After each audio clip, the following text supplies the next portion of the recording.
What? Is that true? What? They do? Zayla is that very... Mombasa is in Kenya. So the Swahili cities they're talking about. Yeah, so coffee. In Swahili kahawa. In Amharic, buna. Buna is from Ethiopia. Hello guys, my name is MAINGI. Today I'm gonna do a reaction video on the This is Somalia history.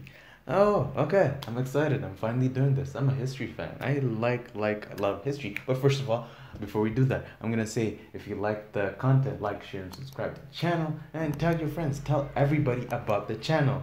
And then comment, make comments, make suggestions on what you want to see. There's a person who was very insistent that I do the Somalia history reaction. Very good idea. I love history. Actually, I've made this skip a bunch of other songs that I was gonna do because it's interesting. Okay, first of all, we're gonna talk about what I do already know about Somali history. I've talked about the Sultanate of Ifat. I've talked about, and then there's a adult sultanate. This was a major sultanate. This is what it's in the area we present day known as Somaliland. The capital for both the Ifat Sultanate and the adult sultanate was Zaila. And after that came the Isaac Sultanate.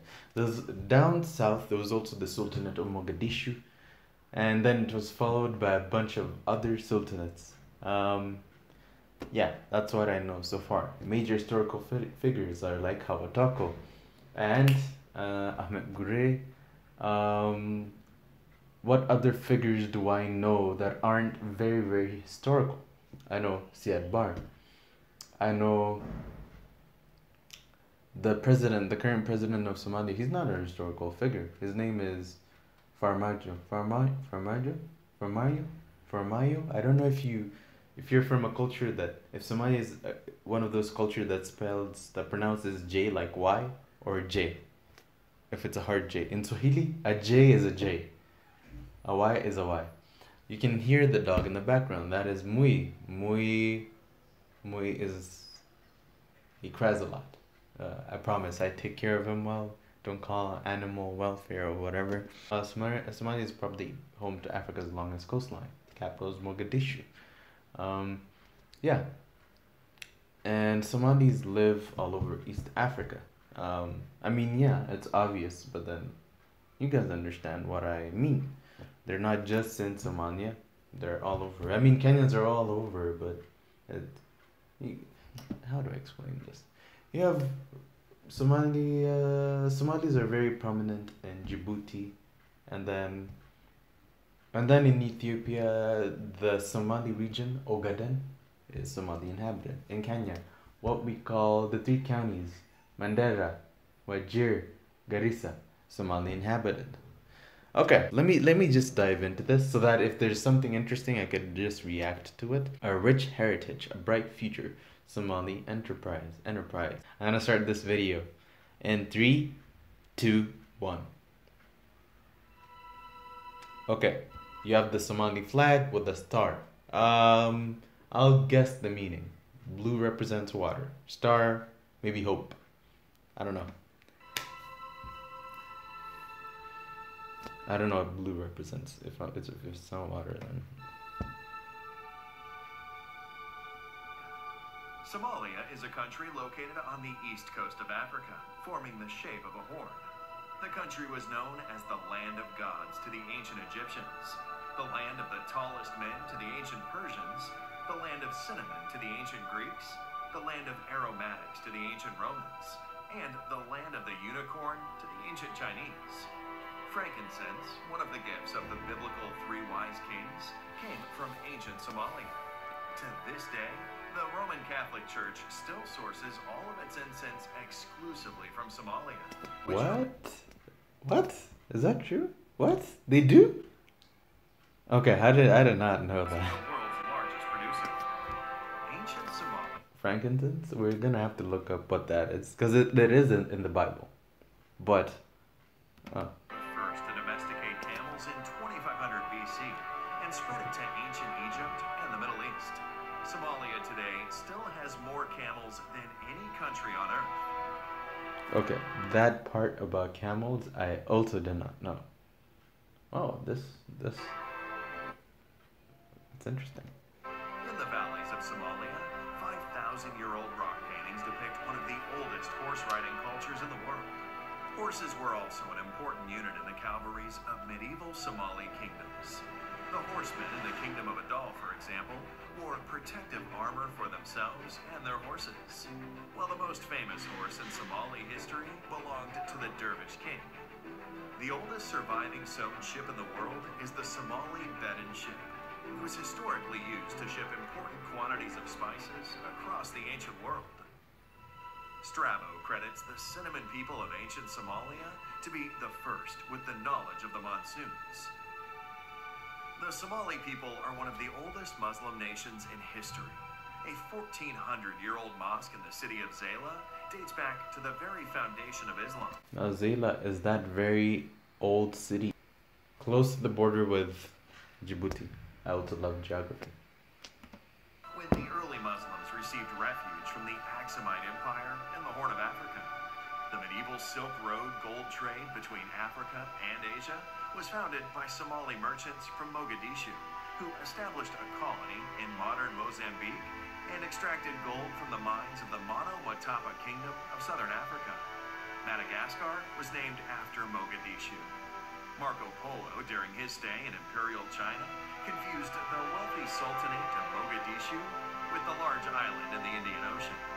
During that same period, the infamous Mongol Emperor Kublai Khan sent a delegation to Mogadishu to establish Mongol trade with medieval Africa. Suspected of being spies scouting out the continent, the Mongols were imprisoned.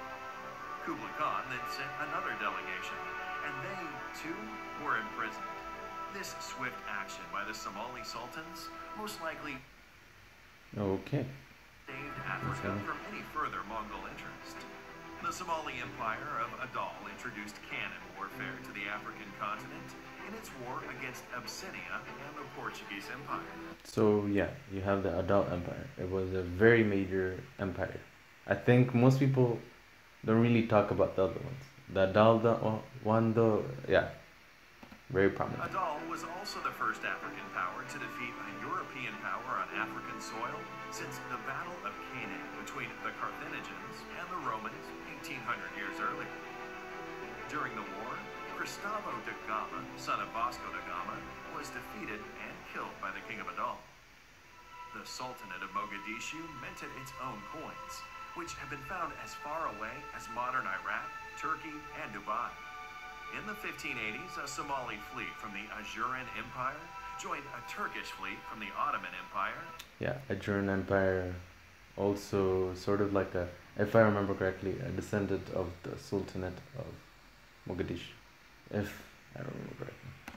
And began attacking Portuguese strongholds across southeastern Africa to free the Swahili world from Portuguese domination.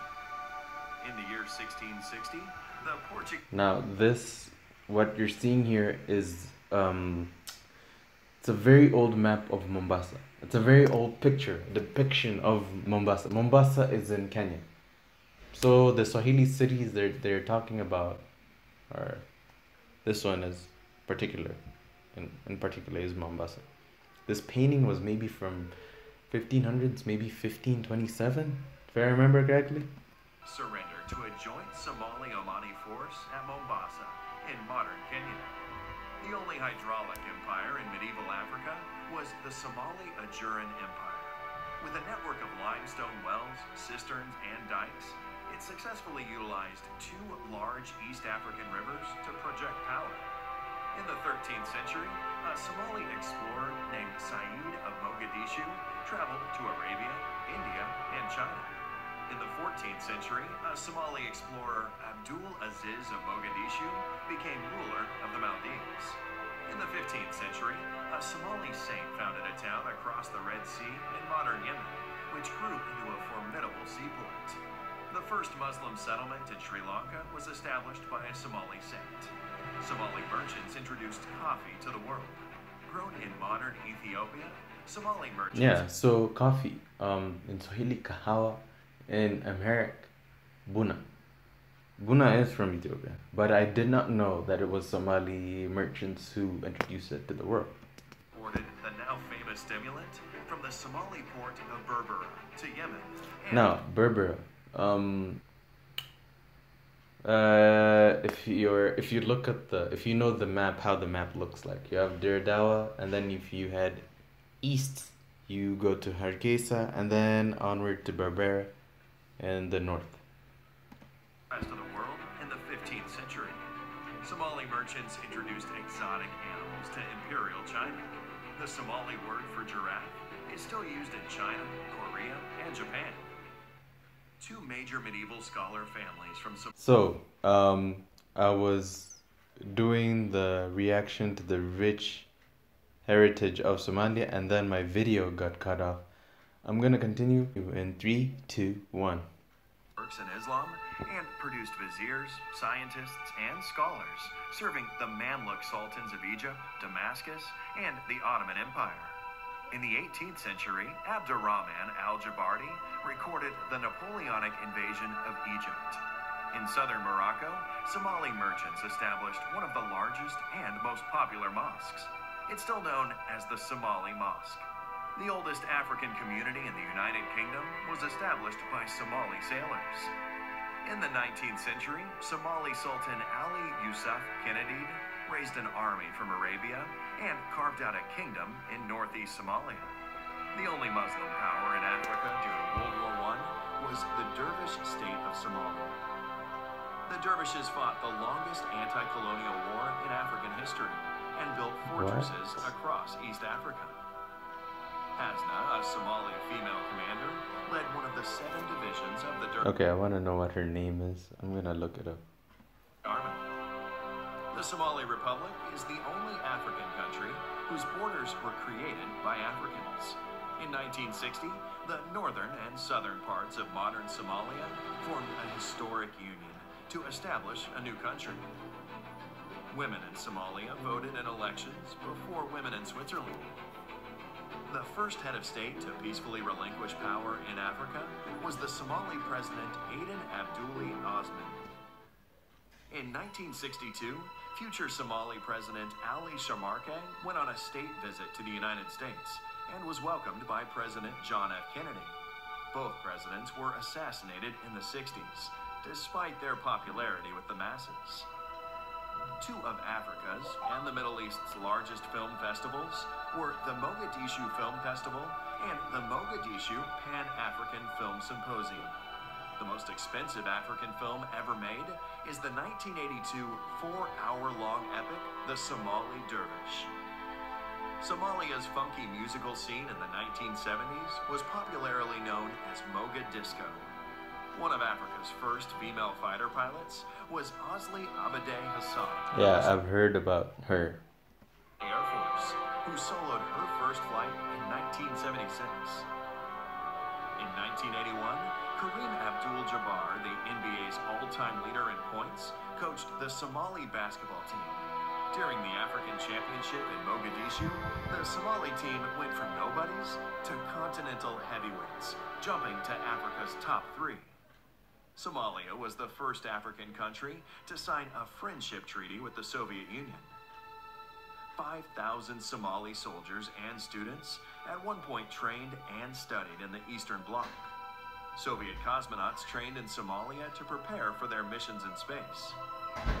The airport of Berbera, with the longest runway in Africa, was also one of NASA's designated emergency landing points on Earth for the iconic space shuttle. The Ogaden War was the longest conventional war fought in Africa since World War II, with the heaviest mechanized and aerial battles. It resulted in the largest Soviet intervention and airlift since the march towards Berlin in 1945, just to push back the Somali soldiers who had overrun the Ethiopian Empire. The Somali pharmaceutical industry at one point mass-produced 48 essential drugs and was one of Africa's largest hubs for pharmaceuticals. Mogadishu was known as the White Pearl of the Indian Ocean and a major tourist magnet. Somalia in 1974 launched Africa's largest literacy campaign and won a UNESCO medal after the country's literacy rate jumped from 5% to 75%. Somalia built Burundi's air force, protected the borders of Tanzania and Uganda, flew jets for Zambia, defended Mozambique from the Portuguese, trained South Africans fighting apartheid, supplied Eritrea's War of Independence, sent troops to Angola, sent medics to Equatorial New Guinea, supported Egypt with naval logistics, supported Djibouti's independence movement, supported Zimbabwe and Namibia's war against the apartheid forces. The country has a rich heritage filled with ancient and medieval cities, castles, towers, and fortresses. Very, very true. Yeah, so it's important to actually preserve some of these cities because right now, the condition that they're in, I've actually heard it's really run down, but yeah, it's gonna get better. Somalia has produced more supermodels than any other country from the African continent. The president of the International Court of Justice comes from Somalia, as does Olympic champion Mo Farah, award-winning rapper and poet Kanan, Nobel-nominated author Nuruddin Farah, U.S. Congresswoman Ilhan Omar, and many more. The Somali bandy team are the undisputed champions of Africa, as Somalia is the only country in Africa with a bandy team. The ancient Shah board game originates in Somalia and is played from Egypt to Tanzania. The most popular hat worn by Muslim men across East Africa originates and is exclusively produced in the Somali city of Brava. Though Somalia is one of the most homogeneous countries in the world, the country has several important minority populations, such as the Bajunis, the Brabanese, the Benadiri, the Somali Bantu, and the Arabs. The Somali people are genetically and linguistically closely related to the Afars, the Hararais, the Oromos, the Bejas, the Amharas, the Saho, and other major groups in the Horn of Africa. Somalis are the only African ethnic group to have a sea named after them. Off the coast of Sicily lies the Somali Sea. Despite emerging from a civil war, Somalia still has the most deep-water ports on the African continent. With the longest coastline in mainland Africa, Somalia is one of 5 African countries selected by Rakanshur to become a blue economy giant. Somalia has 52 million heads of livestock, 27 million sheep and goats, 15 million camels, 5 million cows, and one of the richest fishing grounds in the world. Somalia's dairy industry is worth $3.3 billion. According to the Spectator Index, Somalia is also ranked first in global camel milk production. A Financial Times article has stated that the best real estate investment in the world today is beachfront huts in Somalia. Somalia is considered a future energy superpower with an estimated 110 billion barrels of oil, 1/3 of the world's uranium reserves, the strongest wind power potential in the world, and 3,000 hours of sunlight annually. Somalia is a continental leader in mobile money, with a market worth $32 billion a year, which is larger than the economies of Albania and Jamaica. Somalia has the cheapest internet cost per gigabyte in Africa, and more than 70% of adults use a mobile phone. The Somali shilling has been... Okay, give me a second. I'm gonna do something.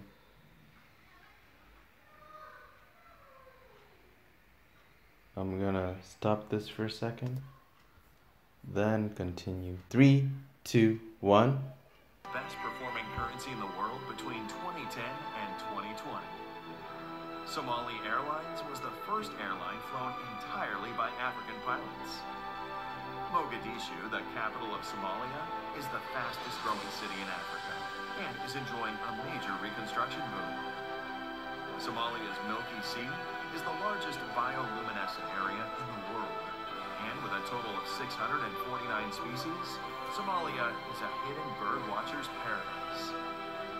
Somalia has national parks, it has beaches, it has rivers, it has deserts, it has jungles, it has valleys, and it has stunning mountains.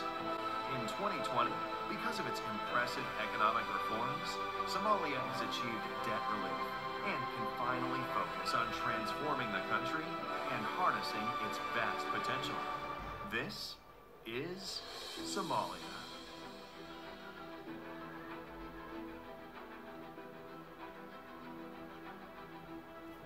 And then the Somali flag.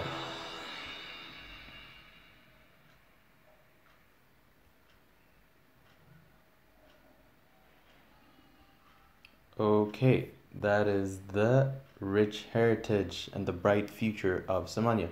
Lots of interesting things about the country itself. Anyways, the point, I've learned lots about Somalia. I mean, of course, the country does have a lot of potential. So I think across East Africa, what we would like to see is just the country stabilizing, and so that you could have lots of economic growth. And when there's stability, it means there's jobs. It means young people can go out and just get a job, work, live happy lives. Because what you actually see on the news, you're gonna be real for a moment, is really just usually, I mean, I would say before 2015, I was just mostly sad. After that, situation has totally improved. There are lots of reforms. Now it's just about building infrastructure, build a railway across the country, maybe build one from Mogadishu to Kismayo, then Kismayo to Lamu, which will connect to the East African lines. Somalia has also applied to join the East African community, and I want that application to actually go through because it would be interesting. After some time, of course, Somalia would also be included in the visa-free countries within the East African community, so it would be interesting to visit the country and see all these sites for myself. But yes, and Somalia does have a huge coastline. Lots of potential for fishing, for ports, for everything. Yeah. So yeah. What I would also like to see is just a lot of cooperation between Somalia and the East African community, though. I'm gonna focus on the East African community, not the Horn, because technically, the East African community it's the more solid block out of all the blocks in the region. You have IGAD, the Intergovernmental Authority on Development. That one exists, but to be honest, even Kenya doesn't pay as much attention to that as it does pay to the EAC. Congo is also the other country to join. They were discussing about how the application for Congo and Somalia are being discussed by the EAC. I hope it really goes through. And I would say the video was very, very interesting. Lots of stuff that I didn't know, now I know. Anyway, thank you. Guys, like, share, and subscribe to the channel.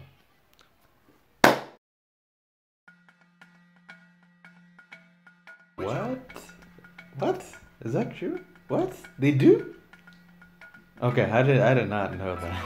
Somalia has national parks, it has beaches, it has rivers, it has deserts, it has jungles, it has valleys, and it has